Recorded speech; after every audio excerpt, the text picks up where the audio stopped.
Good day, YouTube. It's Chad, the Canadian Introvert. Just thought I would do a video today and tell three different categories of stories. I think the first one I'm going to tell, I've brought it up on a couple different vlogs. Obviously, this is vlog number 6. And I've said that I had this moment where I had this idea, and if I would have actually probably got it patented, and I'd probably be retired. I don't know if I'd be top 1%, but I'd probably have a couple million or things paid off. But it was way back in probably 99, maybe 2000, when I originally hurt my back really bad. At work when I was building condos, or actually I think I was building a house at the first time, and I was always using I used A535 and the cream or whatever. But then when you went out or something, and I drank a little bit back then, and you sit down and it would just stick to your shirt, and then it didn't work throughout the day or while you were out. And I said, I wish there was like a patch or something that you could just stick on that would hold, And the only person I ever told this to was a girl that I was dating at the time. She'd be the only one that would be able to verify 100%. Like, I've told this to friends and stuff, and they believe me, but there could only be one person that really could validate this one. And then I was back to work, and it was 2.5, 3 years later, and one time I came home from work, and she's like, "You're not gonna believe what I just seen advertised on TV." And I was like, "What?" And she was like, "You remember your idea about the A535 patch?" They're like, "I just seen it."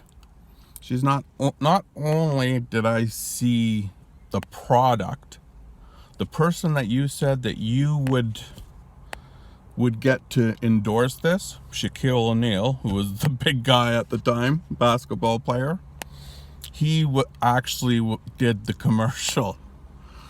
And I was just like shocked for the first half an hour, just like, oh my God. If I would have, of course she's freaking out too, because maybe we would have been still together. So yeah, it's just one of those ones where procrastination,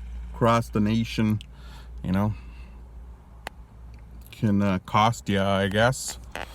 I'm sure it was definitely something. Hey, I would have sold it to A535, so they would have went to them instead of Icy Cold, whoever they make, whatever product they make.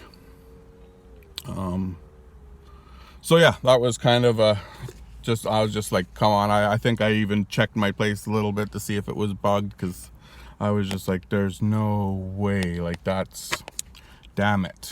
And so that's one of my stories that I like to tell. And then I got one that's oh my God, I'm in a lot of trouble right now. And this one would have been in 97. February of 97, I believe, is when we went. Sorry about my hair too. I just had a toque on, so it's probably a little messy. But me and a buddy, a good friend back in the day, partying days, we went to Mexico, and we went to Mazatlan, and I drank lots back then, and I was making good money in construction, and so we were living the lifestyle. We didn't go all exclusive, but we went down like the golden party zone.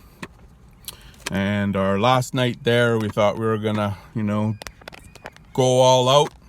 So we picked up some cocaine, and an 8-ball of cocaine, and we took this thing, and it was like Palmania, I believe it was called, but it's like a souped up golf cart that like taxi.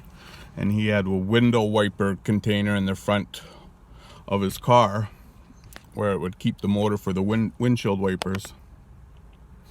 And that's where he had it. And he took us around to all the back local spots, the strip clubs and all that. And we went, you know, partied hard that night. And I spent all our money that on our last night there. So I was like, okay, we got to go to the bank. I'll get money because we told this Pomini we'll just buy him for the whole night, right? So I had to go get his money, and so I went in, and all of a sudden I came out of the bank from using the bank machine, and there was Mexican federales. 3 of them had AK-47s, and then there was 2 other ones that were, you know, the patter downers. And I guess all because my buddy thought that he had to piss and he couldn't wait 10 more minutes till we got back to our hotel. So he just pissed on the street. And then, so I come out, and of course, luckily they patted me down first because he did have some in his pocket. And I mean, like, they were like groping me. I was like, hey, I'm from Canada. Like, you can't do that. He was like, you're not in Canada. So I was like, you know, I whispered to my buddy, and he had a little sack in his pocket, and he was able to slip it into his band of his underwear. So while he was patting him down, he was trying not to move as much as he could so it didn't slide out of his underwear and come out of his pant leg. And finally I said, how much? 30 Canadian dollars. I was just like, oh my, like the adrenaline rush. We went right back to our hotel. Whatever cocaine we had, we were just like up. We left at 6:30 in the morning. I kept on saying to them, we go back like 3 hours. And they found a little speck on our Pomania floor, and they put, you know, with his, they do the taste test, I guess. And he's like, Coca. And I was like where? Because he tasted the only speck. A little bit on the driver's mustache, and a little bit on my buddy's key. Like, I thought we were going away for life. And I was just like, the travel agent that sent us on this trip told us, because we were high when we went there, and she could smell it, and she's like, you don't want to get busted there. She's like, marijuana's bad enough, but if you do anything else there, you do not want it, because we might never know that you're okay. They might never tell anyone. If you don't have friends that know and call and wonder, you're just gone. And I remember saying to my buddy, you're not going to have to worry about getting ass raped, because I'm going to kill you. And yeah, so it cost me $30. Don't do drugs in Mexico. Not worth it.